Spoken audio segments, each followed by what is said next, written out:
All right, everybody, welcome to the program. This is the Otherppl Show, a weekly podcast featuring in-depth conversations with today's leading writers. It's a books and culture show. My name is Brad Listi. I'm in Los Angeles. Happy Sunday to you. I hope you're okay out there wherever you happen to be. Don't forget to subscribe to this program wherever you listen, and you can follow me on Blue Sky and Instagram. So back in November of 2022, I had a conversation on this program with journalist and author Kyle Spencer. This was episode 801. Kyle Spencer had just published her book, Raising Them Right, The Untold Story of America's Ultraconservative Youth Movement and Its Plot for Power, which is a deeply reported look at the rise of far-right youth activism in America. And specifically, it looked at the influence of figures like Charlie Kirk, founder of Turning Point USA. Kyle Spencer met and interviewed Charlie Kirk in the course of her reporting, and she got to know him a little bit at an earlier stage of his life and career. Her book chronicled how Charlie Kirk and others built a powerful movement by targeting young people, high school and college students, and how they tapped into feelings of alienation and grievance and performative masculinity to recruit a new generation of culture warriors and conservative voters. It was a fascinating conversation, and I want to play a short clip from that episode just to give you a sense of where things were then. Here I am with Kyle Spencer in episode 801. Back in November of 2022. So this really goes back to what I was talking about before about the culture of this conservative movement culture, which really values cultivating young people. And as an aside, one reason that you have that, there are many reasons why I think that exists. But one of the reasons is that we think of young people as being liberal and being by default Democrats. So people like the Hanleys are looking at, or the Bradleys, or any number of these big donors that gave to Charlie and continue to give to Charlie. They're always concerned about young people already being liberal and then arriving on these college campuses and getting even more liberal through these crazy nut job lefty radicals, right? And when you are a young conservative and you are trying to get money, you often play up, you make it a central part of your ask to create fear and anxiety in older donors about what is going on college campuses. So that's one key thing that there, and I had donors tell me this outright. They said the donor movement among young Republicans, young conservatives, the structure is based around a culture war industry, literally an industry of creating this kind of anxiety online in, these conservative newspapers through conversations, but just to create this constant sense that these college campuses are completely out of control. Now, there is some intolerance on college campuses, and that's a whole other conversation, but the level to which these people think it exists, and even the level to which a lot of us are led to believe it exists, is not true. But that is one big way. So that's one thing. That's why, one of the reasons why these donors, when they find a young person that they think is going to go and recruit on college campuses and talk to young people and convert them, it's like, yes, give him money, give him money. Now, Charlie is so dynamic and he is so driven and so good with older people. And I can't really entirely explain it. It just is. It's like, how do you explain why Trump is so dynamic? Like, he just is. Who knows? It's just the way he is. Like, people find him alluring. Right? Same thing with Charlie. These donors found him so alluring and so exciting. And so he just attracted them. And then his message was, these socialists on college campuses are coming for your grandkids. I'm going to stop them. Okay, that was Kyle Spencer talking with me in episode 801. Since then, a lot has changed, and in some ways, nothing has changed. Obviously, we're now living in the wake of Charlie Kirk's death. He was, of course, shot at a public speaking event on September 10th in Orem, Utah, on the campus of Utah Valley University. For those of us who have been paying attention to the news, it is obvious that we are in a dangerous and combustible moment in the United States of America. It's a moment that raises a lot of serious questions about the boundaries of speech, about movements like Turning Point USA and what they are actually creating, and about what happens next in this country. What does the future hold? And how might we move into a future together inside a more stable and functional democracy? Is this possible? So today I'm going to be talking once again with Kyle Spencer. She was kind enough to give me an hour of her time. As you can imagine, she has been very busy lately, and we are going to revisit her reporting for Raising Them Right. And more importantly, we're going to be talking about what has happened since then, what she sees in the aftermath of this recent violence and this tragic shooting, and how far-right youth culture has evolved since her book was published. And we also talk about what people might be missing when we look at this movement and we look at this moment, and when we view it as simply a matter of politics. So, a great conversation with Kyle Spencer. I hope you find it helpful in bringing some clarity and insight and understanding to this moment. Here I am with Kyle Spencer. I was walking down the street with a friend of mine when I got a text from a young woman who had worked with me on my first book, Raising Them Right, and she informed me that Charlie had been shot. And then she was kind of kept me up to date as the minutes went by and the hours went by to let me know what was going on. I was very upset, obviously. I was shocked, kind of, but I was more just kind of devastated about the whole thing. I have been following very closely the increasing violence in the country. And I've also been following very closely the proliferation of guns and the normalization of military-grade weapons. And I'm really very, very aware of how harmful that is. I myself was in a school shooting about a year ago on a college campus. So in light of that, I wasn't really shocked. I was just really sad. Yeah, I mean, it kind of feels like this sort of thing is always at the edges of American life, which is a really sad thing to say. And maybe especially so for American political life these days. And for somebody who was as forward facing as he was, and who was as provocative and controversial and unapologetic and popular as he was. It seems like this sort of thing was always there. I wonder if you've measured any surprise in the conservative movement or the conservative political space that this sort of thing happened. I don't know how you could be totally surprised. Yeah, I think they were surprised. I think that the folks that do the work that Charlie does, that work with him and work for him, have a sense of kind of a sense that they were that they were kind of above this, that this wasn't necessarily going to touch them. And I think that speaks to the level of confidence they had in their role as messengers, this sort of divine role that they think they had been anointed as messengers of this cause. And I do think there was a sense in which this did surprise them. Has anything changed in your assessment of Charlie Kirk from the time that you were interviewing him for your book, Raising Them Right, to now, to the moment of his death?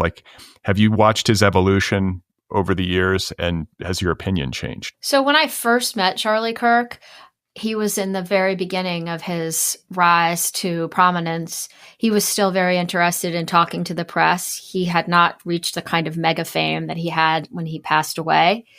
he was a very charismatic, very endearing guy. He was very smart. He was very well read. He had a lot of interesting opinions, and he was interested in debate. He had these opinions, he held them strongly, but he was also interested in hearing other people's opinions.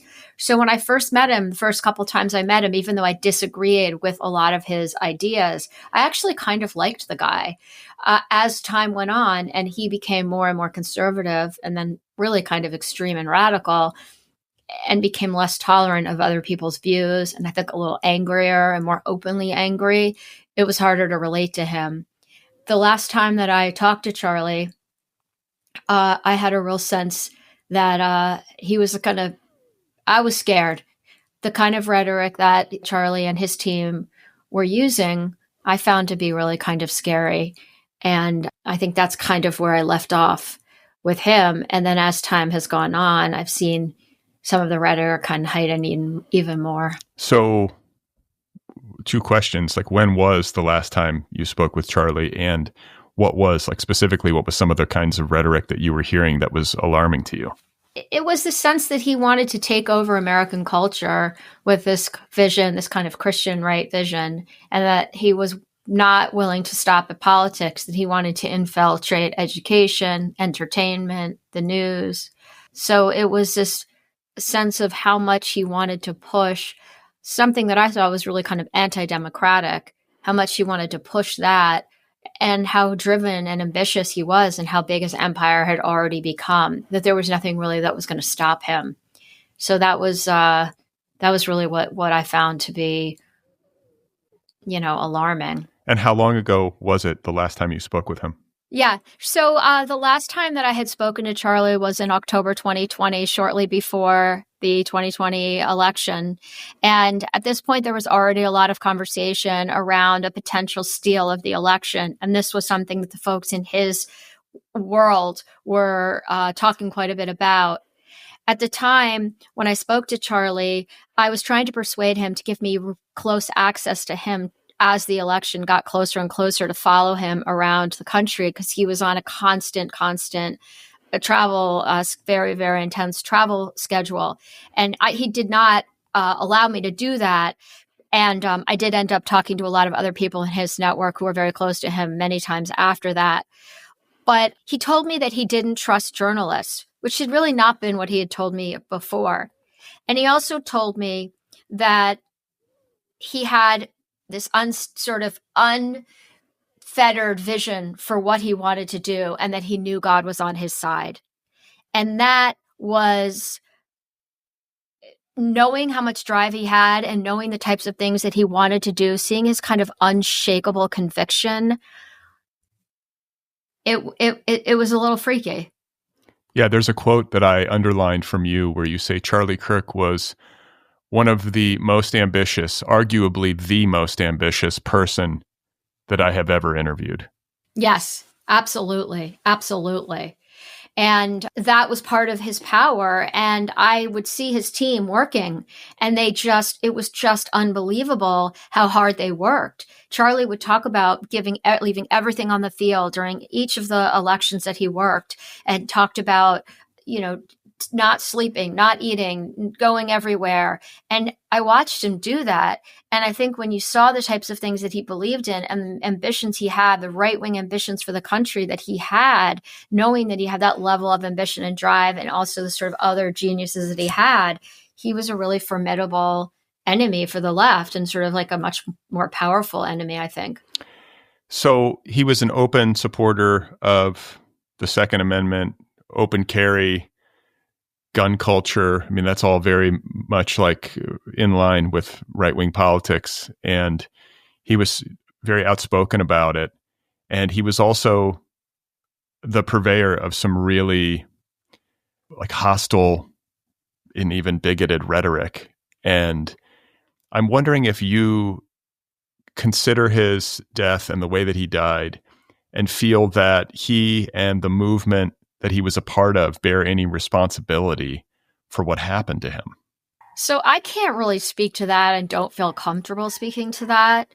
What I have been thinking a lot about in the last week is how adamant Charlie was about the proliferation of military-grade weapons and how much Turning Point USA supported that. So there was a huge poster that you used to see, which were these posters that had a couple of different military-grade weapons very prominently displayed. And the poster said something to the effect of, we're pro-choice, choose one. And a lot of people found these really scary. In fact, when I was at a university of Florida, a young woman passed by and she began to talk to the students who were behind the table about how alarming she found the poster and how intimidating. And the response that she got from these young men was essentially that was too bad, that they had the right to share their opinions, and that her feelings really didn't matter. So I think that in that particular conversation, this idea about guns was very abstract. And I think these men sort of thought of it as kind of abstract.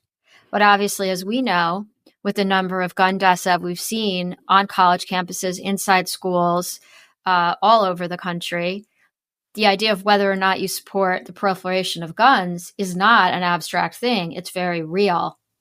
And I am wondering and hoping that Turning Point USA and the folks who worked so closely with Charlie to push his agenda, I hope that they will take this time to start to lower the volume on their NRA endorsements, to take those posters off of their roster of things that they hand out to campus chapters, and to stop promoting guns and gun usage. So that's my hope in the name of Charlie Kirk, memorializing Charlie Kirk. I don't know if they're going to do that.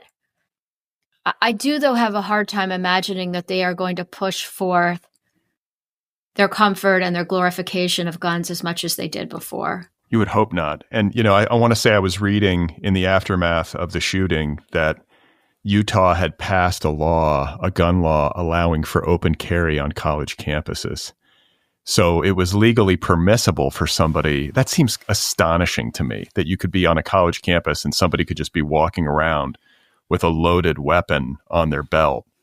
And I guess that's where we are.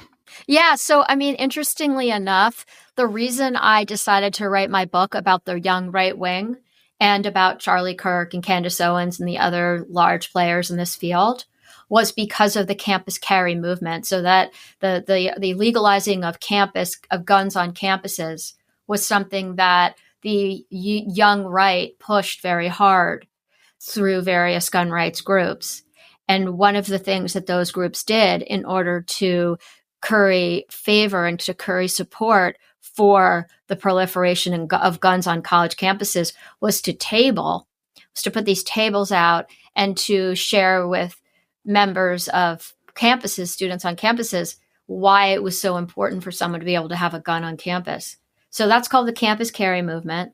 And that is a very, very well-funded movement that has been pushing to prohibit guns on college campuses all over the country for years. And so here we are. And I talked about that a lot in my book. And also just when I went around the country talking about my book, I talked about one of the dreams of this community, of this extreme right community, was to be sitting in a classroom and the kid next to you in math class had a gun in his backpack. That was the dream, the vision, and that continues to be the vision for that faction. And I just don't know whether Turning Point USA is continue to support that vision, but that is a very big part of the young right vision. Well, it's grim to note that Charlie died of gun violence. And I want to say the gentleman who sort of discovered Charlie and mentored him and brought him into the fold at a very high level in the conservative movement was named Bill Montgomery. Is that correct? Mm-hmm. Yeah.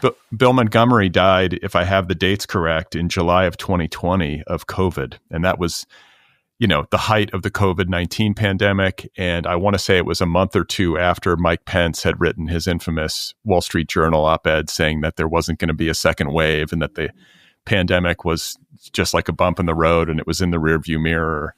And so I can't help but note that Bill Montgomery died of COVID and Charlie died of gun violence. And these were both public health crises that the conservative movement didn't really have an interest in checking. I'm imagining that occurred to you as well. Mm-hmm. Yeah. With Bill Montgomery, I too watched to see what would happen, and the lack of concern over COVID and the efforts to prevent people from really taking serious precautions as it related to COVID didn't let up after Bill Montgomery died. I kind of chalk that up a little bit to the fact that he was an older man, that I don't know. I don't know. I hope this time is different. I don't know if it will be. But I also want to make the point that these types of things that folks on the left or more moderate people see as ironic, folks inside Charlie Kirk's community don't really see it that way. How do they see it? The way they're telling you they see it, they're seeing it as a attack by the left, an organized and attack by the left, and that is the way they see it. And so this it doesn't really enter into their mind the ironies, the sad, tragic ironies that the rest of us are seeing. So when you look at this conservative youth movement that Charlie was the leader of, since you published your book in, I believe, 2022, has it gotten more radical in that time period, or do you think it's just gotten more visible? Well, I think that it's gotten bolder. The dreams, the Christian right dreams for the country became more outward facing. Charlie became much braver about sharing with his fans what he really saw as his vision for the country. A lot of the talk about women's role in a marriage, in a family, idea that a woman ought to submit to her husband, which was something he and his wife spoke a lot about. He wasn't really talking about that 2-3 years earlier. The idea that women shouldn't work. These were things that maybe he thought, but he didn't come out and say these things at large conferences or on his radio show.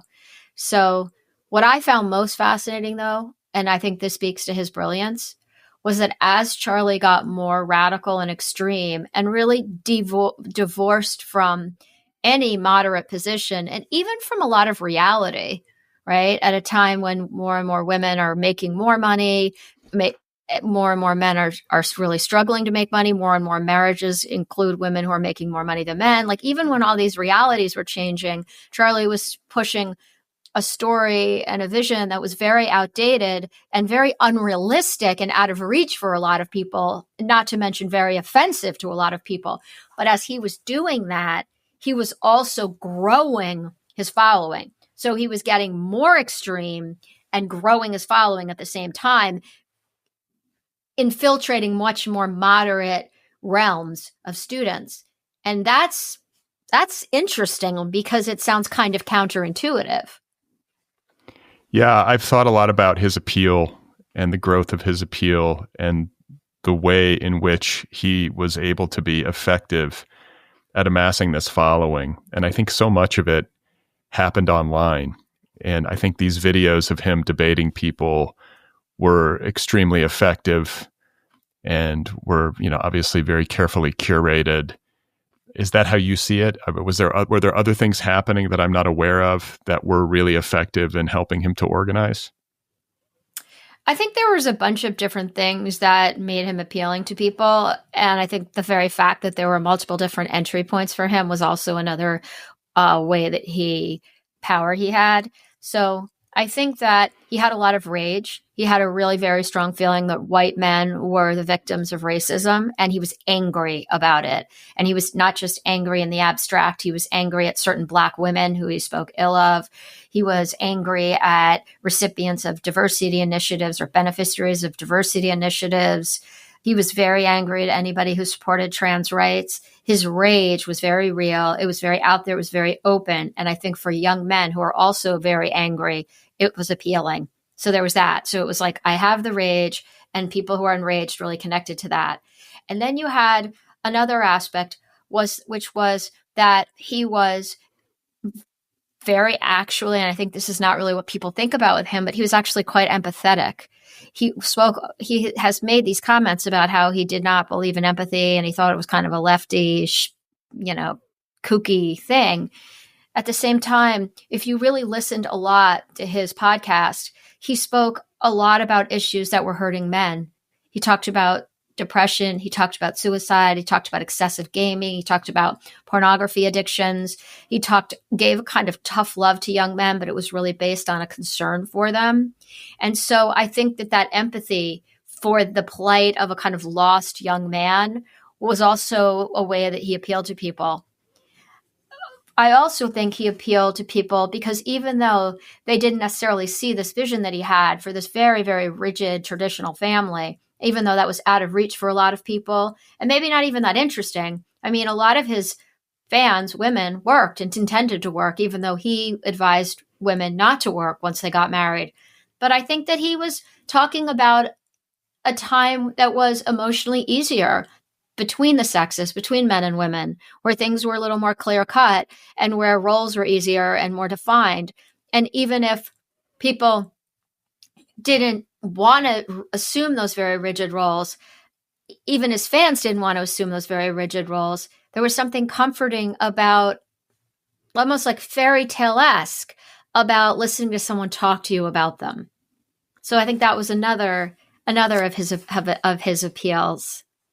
Well, I want to take a moment to read some quotes, some direct quotes from Charlie Kirk that speak to what you have been saying.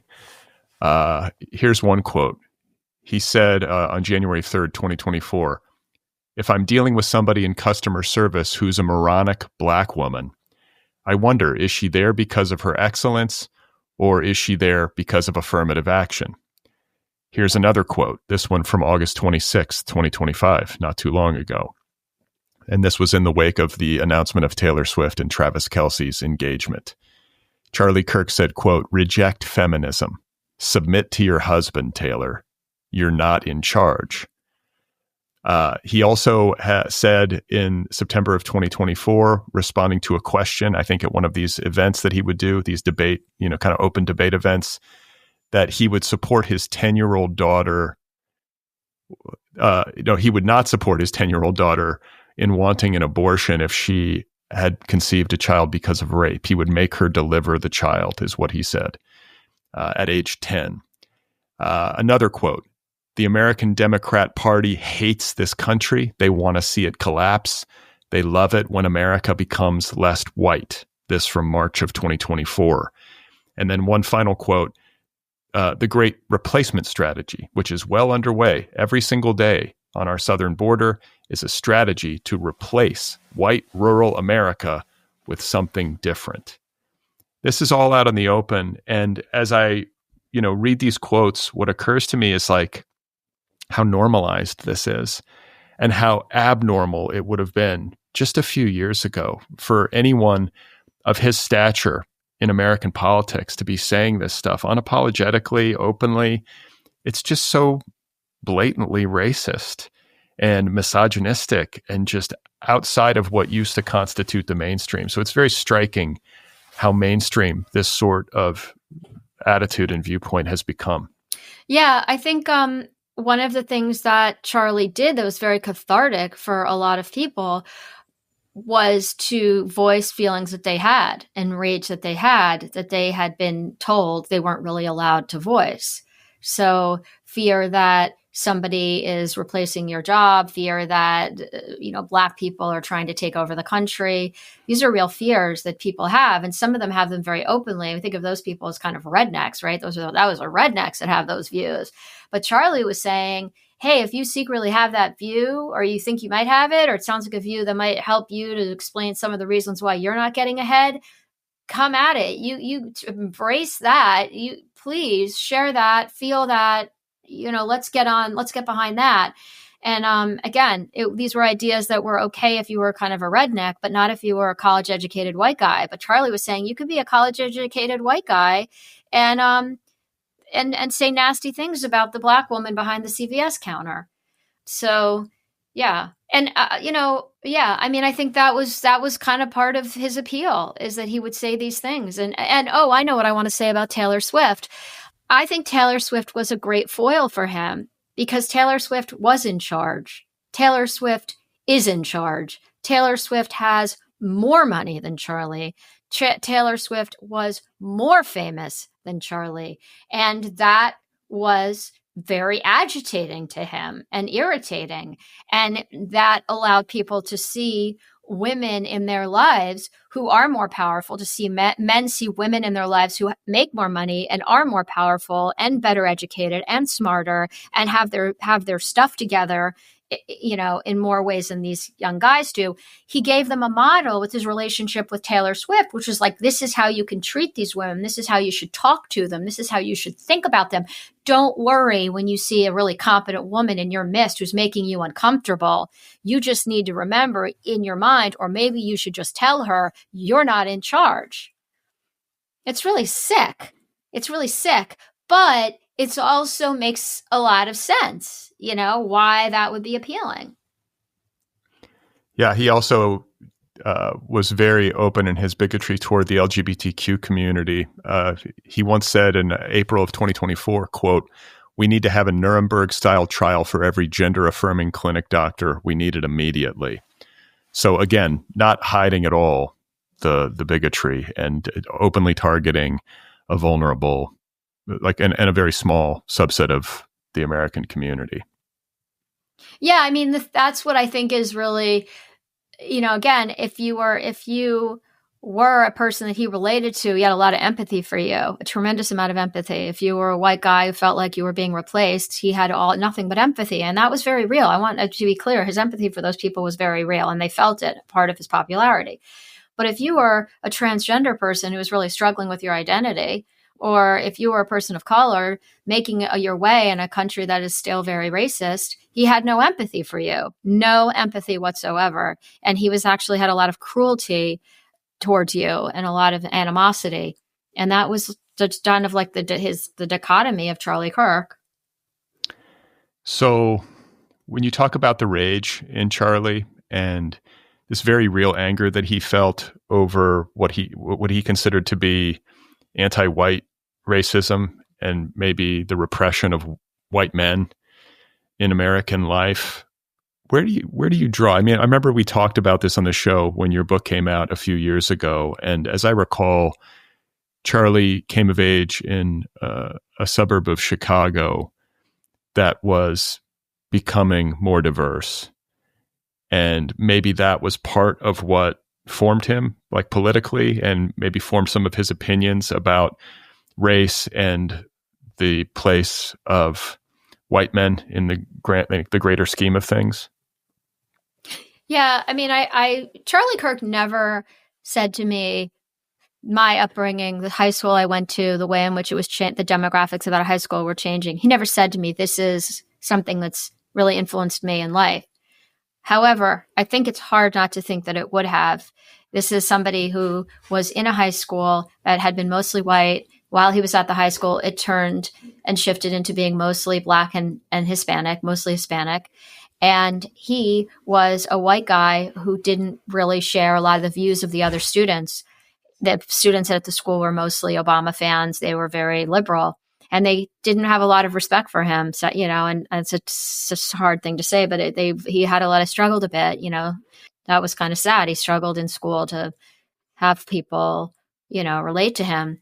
And I think that he never, we know that people don't forget high school. No one forgets high school. And I don't think he ever forgot that. And I think, again, that was one of the reasons why he was so effective in relating to people who were conservative on their college campuses, who felt like people weren't listening to them or didn't want to hear them or didn't think that their views had value.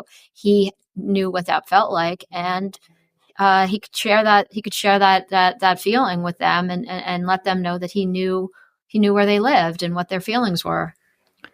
So when you think about the evolution of Charlie over the course of his life, from his earliest days as a teenage activist and his earliest introduction to Bill Montgomery and kind of the money people or some of the upper echelon and much older people in the conservative movement to the end of his life, there was a lot of change in him. And maybe in some ways an increased anger and an increased brazenness when it comes to his rhetoric.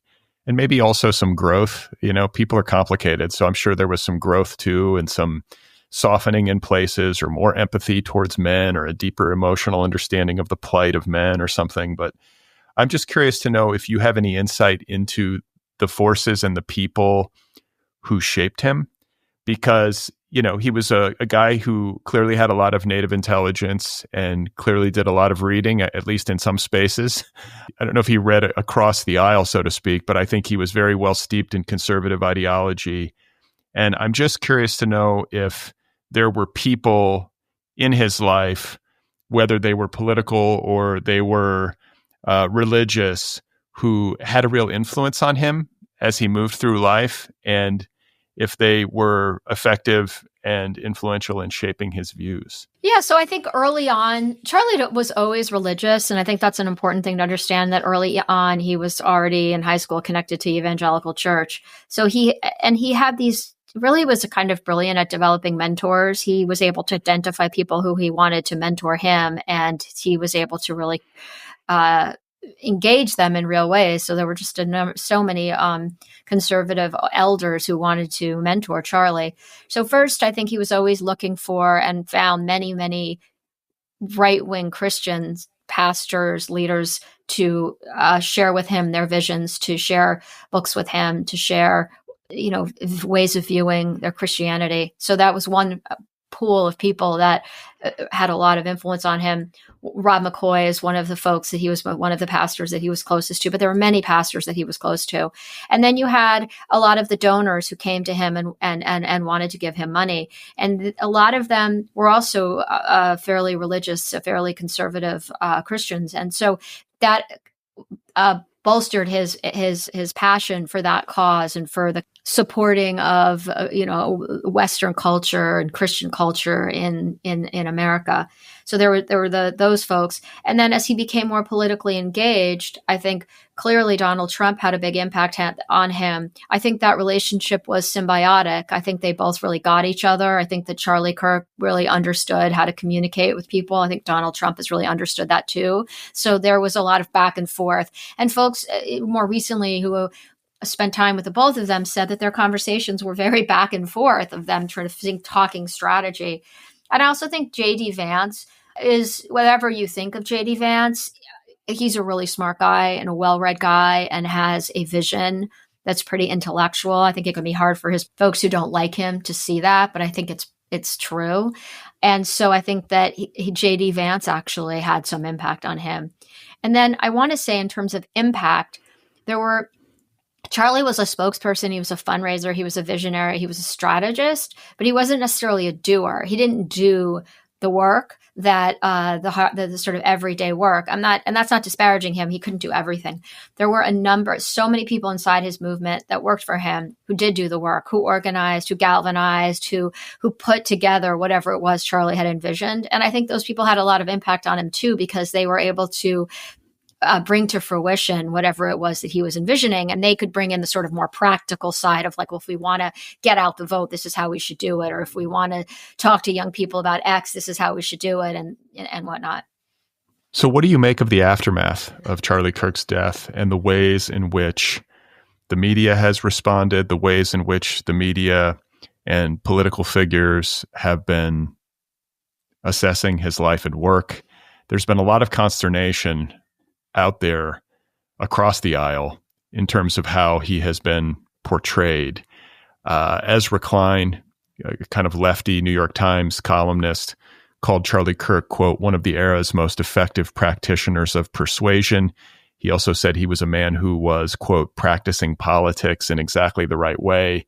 Governor Gavin Newsom hailed Charlie Kirk's, quote, passion and commitment to debate, and so on and so forth. I have read also from people on the political right that, this is, some sort of coordinated attack, like, as you said earlier, from the political left that led to Charlie Kirk's killing. There has also been a lot of frustration and disillusionment on the left when it comes to the ways in which Kirk's life and work have been characterized, because there's a kind of, in their argument, they're saying that he's, been sanitized, that this open bigotry and racism has kind of been scrubbed from the record, and he's been, he's being held up as this saintly figure when in fact the evidence of his own words and deeds would seem to indicate otherwise. Like, what has been your response to the aftermath and the reaction? So Charlie Kirk had so many fans, admirers on the right. I think their sadness is real and it's very genuine. I think this is a devastating loss for the right. Although I do think that Charlie Kirk was so prescient and got out of high school and began to work so hard for the things that he wanted to see inside the Republican Party that he has his handprints all over the Republican Party. So whatever his vision was, he realized a lot of it, and that's not going away. So for those who really appreciated the work he'd done, that can be some level of solace for them. In terms of folks on the left, I think that we can be agnostic about Charlie Kirk's skills, his ability to communicate, to message to young people, to take ideas and make them meaningful to young people. That's not a political skill. It's a political skill, but it's not a bias skill. You could do that as a Democrat. You could do it as a Republican. He happened to be a Republican. So I think anybody who says that if you want to communicate with young people better, whatever side of the aisle you're on, you ought to act more like Charlie Kirk in terms of understanding how people can be persuaded. I think that is actually pretty accurate. The question is, how much did the rage and the anger play into Charlie's ability to grow his following? But if you divorce the anger or even accept the anger, the guy was very skilled, and I don't have any problem with people saying, in fact, I say myself, I wrote the whole book. When I was writing my book, I had folks in his team always saying, are you writing a guide for the Democrats? Are you writing a guide for the Democrats and explaining to everybody how Charlie Kirk and his group has done this? And I would kind of chuckle. I wasn't really, but I kind of was, because that was what he was so good at. However, it's very complicated how exactly the way in which Charlie talked to young people on campuses and who he chose to talk to. And I do not categorize what he was doing on college campuses as free and open debate. It was much more complicated than that. And I think there was a lot of manipulation and a lot of using of the young people who got up to talk, who were not nearly as skilled as he was.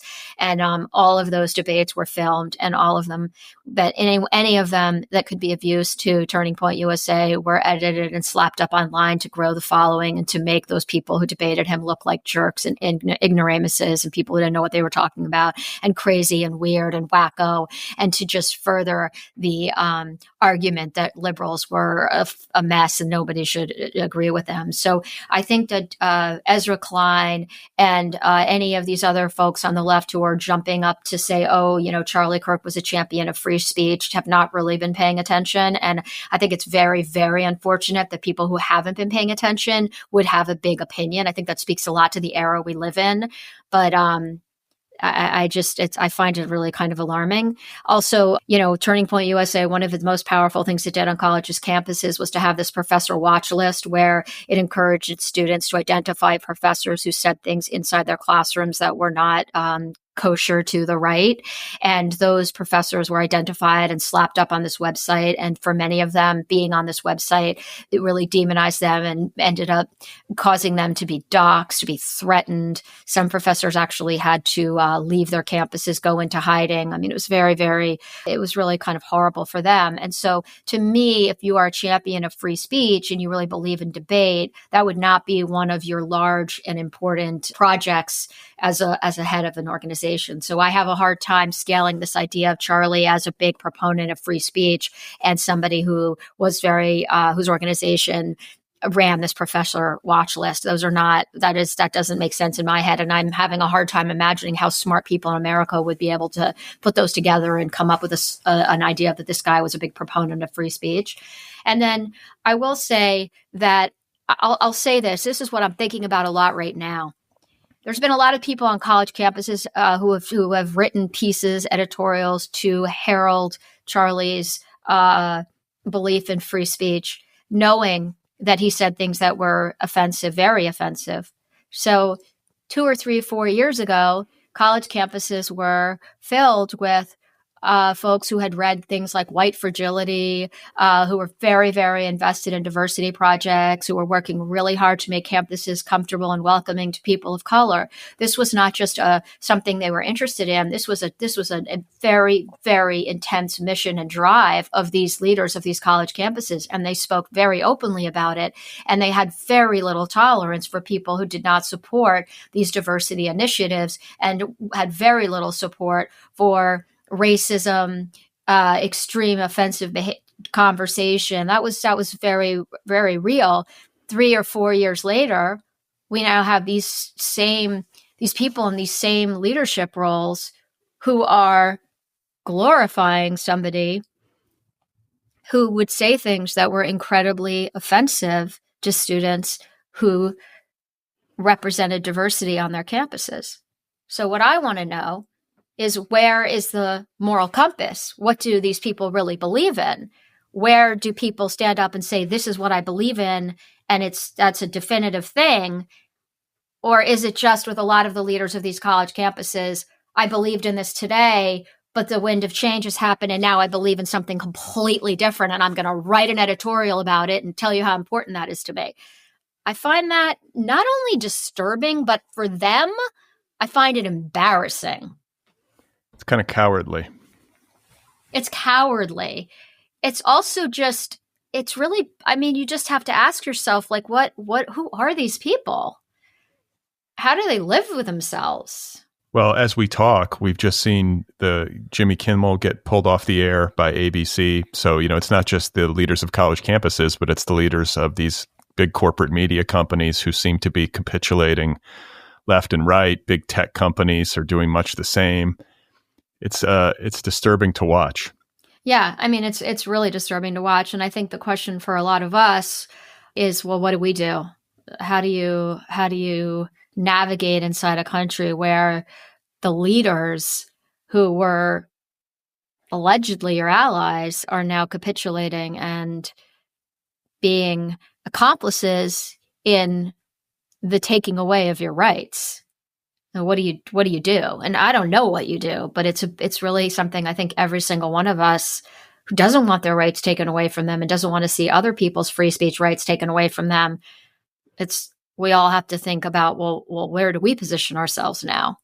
And some people are positioning themselves by saying, I got to get out of here. I don't want to live in this country anymore. So I have a question about Charlie Kirk's popularity and his effectiveness online and his effectiveness at organizing and building this movement.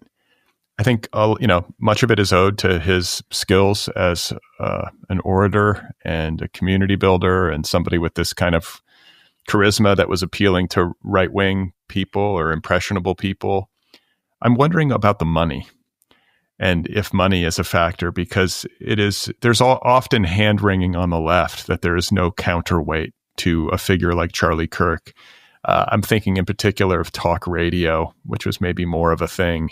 I mean, it's still a thing, but I remember this argument happening in conversations around talk radio and how it was like, the right seems to have this dominion over talk radio. Why can't we create a counterweight for the left on talk radio?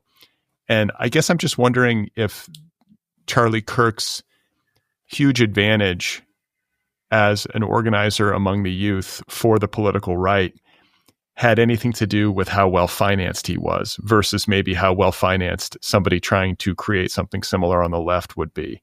Did he have a huge money advantage? Oh, yeah, 100%. I mean, when Charlie came out of the gate, he started Turning Point USA, and then he began looking for money. And he spent a lot of time. He spent a very, very large part of his day looking for money and growing the empire. I think that what he's built is absolutely extraordinary, and it could not have been built by anybody on the left, because he had, I mean, these donors basically, drove up the money truck to him and just they had sort of like an endless cash flow for him. And that, I think you see that Democrats are very skeptical of having that kind of relationship with young people. They are very comfortable with consultant class, with ideas that get generated from the party. Weirdly enough, you think of Republicans as being more sort of interested in the authoritarian structure, but it's really the Democrats that have a very hard time looking at young people inside the Democratic movement and saying, maybe this is something that we ought to give you some money for. We think we don't love everything you're saying here, but you seem to be able to connecting with people. We want to give you some money to keep doing that. That is not the way the Democrats work. And that has been, I think that until the Democrats, and I speak about this in my book, until the Democrats get really real about supporting their young leaders, they are not going to be able to communicate with them. And that creates a kind of hostility, by the way, because Charlie, I mean, you got to keep they say you got to keep your enemies close and your friends close, your enemies closer. It's like, you got to keep the elder Democrats close and the younger ones even closer. I mean, there's like, money creates fealty, communication creates shared vision. So the Democrats have this way of taking their young leaders who they're a little bit uncomfortable with because they think they're too extreme, and they push them out. So now they've got these people wandering around homeless, and they're yelling, and they don't like the leaders of the Democratic Party. They share that with their friends and family. They share that with other young people. And that is just a very bad cycle. What would happen if the party and these Democratic donors brought these young people in, helped them build, gave them the benefit of the doubt? What kind of fealty would they feel towards the Democratic Party? What would they message out to other people about the Democratic Party? If there's nothing bad that can come from that kind of that working together between older and younger Democrats. What we have now is this kind of internecine warfare, which frankly, I think is one reason the Democratic brand is terrible, and one of the reasons why the Democratic Party is basically persona non grata in most of the country.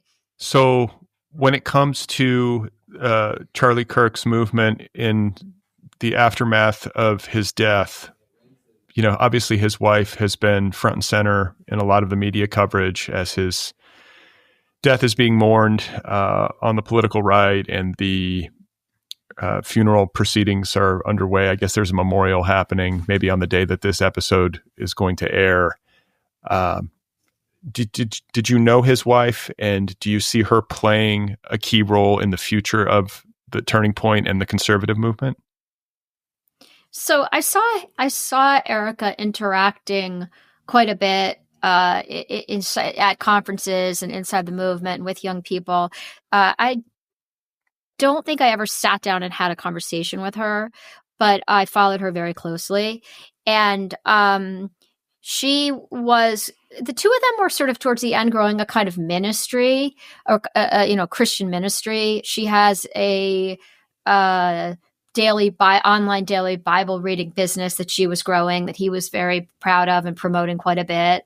They, as a package, they spoke a lot about family values. Some of them values that were kind of disturbing, other ones that were quite nice about what does it mean to be in partnership and how do you listen to the person that you love and whatnot. So I think she was growing her voice as time went on and growing her presence. And I think that I think it looks like now she's going to be replacing Charlie as the CEO of, I don't want to say this wrong, but of Turning Point USA. And so I think we're going to see her take a big role. Whether she can lead young men is a question. I think she'll be very effective with young women. I'm not sure how effective she'll be with young men, and that who will do that job is, I think, still up in the air. So where do you see? Do you see any fractures? I mean, we talked a little bit about maybe people in the movement having some degree of regret around the rhetoric involving guns, and maybe the temperature will be lowered, and the outspokenness might recede a little bit when it comes to things like open carry and just this kind of unfettered access to guns. But I'm just curious if you've seen any signs of fracture or regret in anyone in the movement. No, I don't think that's going to be a feeling. I think any feeling, sadness, rage, any regret, all those feelings will be transformed into anger at the left. It's all and that's kind of the effectiveness of the modern conservative party, modern conservative movement is it's all directed. It's very, very, very, very all the rage, anger, disappointment, sadness is a feeling that gets moved into rage against people of color, immigrants, liberals. So that'll be where that'll go. And it'll be a collective, just a collective move to do that. Any types of internal disagreements at this point, I think will be pretty much resolved behind the scenes. There is some conversation around the number of people who are really having a hard time with what's going on in Israel and in Gaza. But I think Charlie was very loyal to his Jewish donors, and he was very tried to stay on message around that issue. So I think that Turning Point USA and the different entities will continue to grow strong. I think that Charlie built something that is really solid. It has a lot of there's a huge staff, many spokespeople for the movement that are out there online every day, and I think that I don't see this organization dwindling its power or sway anytime soon. What are we underestimating about this moment? Are there things that you see, like among Americans writ large, or maybe among the American political left? Are there things that people might not be seeing that they should see? I think people actually do see that the level of violence, the possibility for a lot more violence is very real. I think people don't necessarily want to be thinking about it too much, but I think that's the thing that is the worry and the concern. And if there were a parent who came up to you and said, Kyle, I have a 19-year-old son, and he's a college student, and he is really getting into the conservative movement, and he's very activated by Turning Point USA and is getting involved. What would you say to that parent? Like if they were asking you for advice about, like, how should I perceive this? And like, should I be concerned or should I be excited? Do you know what I'm saying? Like, what would you say to that parent? I think that as a parent, as a progressive or a liberal or anybody on the left, you have got to get clear on what your values are. One of the things that Turning Point USA, Charlie Kirk, and the extreme right has done so well is to be very clear about what they believe in. And it's no longer enough to simply say to people, well, I don't believe in Trump, or I don't believe in what Trump's doing. You have to get really clear about what it is you do believe in. So I would tell parents that if you have a kid who is starting to tell you that he supports a lot of these ideas, to get into conversation, and not a conversation that is, a big battle, but get into continuous conversation about what you believe in and about what the right wing believes now. And I one of the things that I think is a great starting point is the idea around family. The Democrats have a very, very joyful, very inclusive, very warm and loving vision for family, and they never talk about it. And they give family up to people who have a very rigid idea about family, a very rigid idea about sex, and Democrats need to take that back. And so when you're talking about family with your kids, for example, talk about the vision that we have of family, which is that it could be anybody. You create a unit of people because you're related to them, because you work with them and share a mission, because they're your friends and they're your replacement family. Like, we have this really great vision for family, and it's not man, woman, you make all the money, she submits, got to have all the, it's really, and so that's the type of thing where I think like Democrats have to get a lot better at packaging their own vision. But first, what people have to get real with, whether you're a parent or whether you're an active Democrat, is what the frick do you believe in? So when it comes to being a journalist, an author, or really just a citizen with a social media account at this point, but, professionally speaking, what responsibility do journalists have when it comes to chronicling the rise of extremism, the rise of fascism, the rise of anti-democratic movements, racist movements? What do you have to say to people who work in these fields about their responsibility to call things what they are before things turn violent, to speak the truth, even when it might be uncomfortable. I mean, I just think that this moment cries out for that. And I also feel like there is a line that you have to walk, because you want to reach people.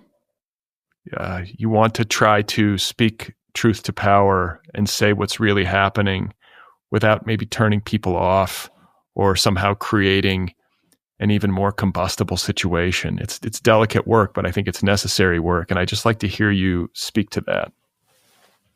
So yeah, I was at a conference recently for journalists, and we gave a talk about covering extremism.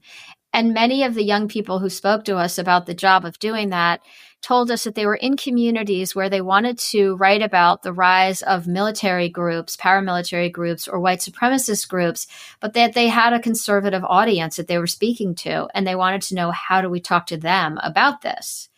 And so I think what you want to be thinking about all the time is, what is it? Who is your audience that you're speaking to? And what is the thing that you're concerned about, the anti-democratic thing? What is it? How is it going to impact the audience that you're talking to? So what I say, for example, to journalists who are, a lot of them concerned, local journalists, about covering these military groups that are popping up, is that what is one of the main things that they pose as a threat that's kind of that goes across the board? It's chaos, right? It's chaos. And most people don't like chaos. They don't want chaos in their communities. They don't want them in their schools. To constantly be, and what does it mean to have a group that is a bigoted group that is harassing people on the streets of your town? What does that mean for everybody? So that's the type of thing you got to constantly be thinking about. Who's your audience, and how do you talk about some of these infringements of our democracy in ways that are not abstract and require you to be philosophical, but that allow your readers to say, oh, gee, that free speech violation could really be a problem for me because blah, blah, blah. So that's a big thing I talk to people a lot about. Democracy is not something that people really care a lot about, apparently, it turns out. And I think it's partially because a lot of people don't even know what their rights are under, what their constitutional rights are, what their Bill of Rights allots them. So I think you got to really start educating people on what the Bill of Rights is and what the Constitution says. And then you also have to, you also have to really just dwindle it down to, well, how is this going to affect you tomorrow? People need to know what the actual real life consequences are. Yeah. So for example, if we're going to be pulling off people off pulling comedians off TV, if there's going to be pressure to pull people off, where else is that pressure going to be? So if you're writing or reporting locally, one thing to be thinking about always is, well, if this is happening on the national stage, what would that look like in our town? And that's a way to really talk to people about, well, we don't necessarily have to talk about this guy in a studio in Midtown Manhattan. What happens if your local newscaster is suddenly fired? So where do you see the future of this country? I don't, I'm not going to ask you to make any kind of, definitive prediction, but as somebody who's a careful observer of the conservative youth movement and the political situation in this country, it seems like we're at a really dark moment and a very charged moment. And there's a lot of potential for bad things to happen that I think a lot of us are feeling right now. And certainly we're hopeful that things will take a turn for the better. But where do you see things going? I think it's going to get worse before it gets better, frankly. And I don't know what's going to happen in this next, I think that this 2026 looks like it's, in terms of the House, is probably going to be good for Democrats. But, what's going to happen in the next presidential election? I don't even want to think about that. I'm pessimistic right now. I'm really pessimistic. I think that whatever Trump can do, Trump will do. And so that means really there's no holes barred. And that's a reality for us right now. And I think we got to hold on for quite a long ride before we see an upturn. I know it's really depressing, but I'm feeling very dispirited right now. Simply because the institutions are cracking. The institutions are cracking. The institutions are submitting and are capitulating, and are now many of our institutions have now become complicit. And that's a bad sign. So what are things that people can do in between extended periods of being in the fetal position? Are there positive actions that people can take? I mean, I hear a lot of talk around like people need to organize locally, take care of your block, maybe don't put so much pressure on yourself to fix like the big picture on your own, but maybe to act locally and to try to take care of community members and to reach out and to organize at a local level. So a couple things I've been thinking a lot about. First of all, the Democratic Party the party as a whole and the party leaders need to come up with a plan, and they have no plan. And they seem to be perfectly happy to just ride this out with no plan. And so I think that's got to happen. I think a lot of these older Democrats need to be primaried. I think there's just, Democrats love to say this thing, no one's coming for us or no one's coming to save us. That seems to be like supposedly some kind of Democratic rallying cry that's supposed to motivate people. But I think we got to go find the people that are coming for us. And we need to get some of these people that are sitting around doing nothing out. So I think I feel very strongly about that. I think, what are we going to lose? What do we have to lose? We're already losing everything. So it's that. And then in terms of people locally, I think you just have to let's go back to square one. Let's go back to let's start thinking about local government, local legislators, thinking about how we got here in the first place. I'm thinking a lot about economic inequality and about taxation and local taxes and fair taxation and making the link locally for people between the economic inequality and the huge swath of money that a very small group of people have concentrated and the rest of us, and making the link of problems you're having economically in your house and the extreme accumulation of wealth, and starting to relate those two more effectively, and also then getting people to start thinking about passing legislation that's with fairer taxation locally, thinking very locally. I'm curious to know if you have any new projects in the works. Are you going to be attending Charlie Kirk's memorial service, I believe, in Phoenix? Is that where it's happening, in Arizona? And are you going to be working on any other big journalism projects or books related to this subject matter? So right now, I run something called Reporting Right, which is a weekly newsletter that is that goes into the inbox of close to 10,000 journalists, local journalists, every week.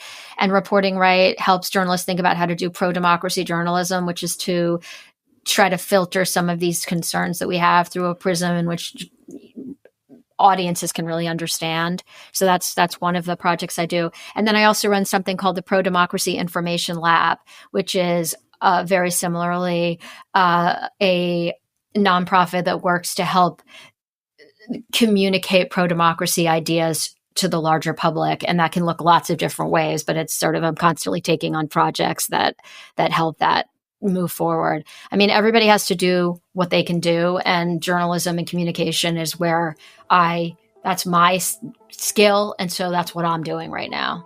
Well, Kyle Spencer, I appreciate you taking time to talk with me on short notice, and I wish you luck with all of the work that you do. Thank you so much, Brad. It was great to talk to you. Okay, that was Kyle Spencer, author of Raising Them Right, The Untold Story of America's Ultraconservative Youth Movement and Its Plot for Power. She is one of the most insightful chroniclers that we have of far-right youth culture in the United States of America. Obviously not an easy conversation, but it's not supposed to be. I think when you have really hideous violence entering the frame, real violence, not just like rhetorical or symbolic violence, it forces our hand. And, we have way too much of this in American life writ large, and it's been going on for a long time. This moment gives us an opportunity to reevaluate, and I hope that this conversation with Kyle Spencer helped to bring a little bit of insight and clarity, and I hope it helps you think things through on your own.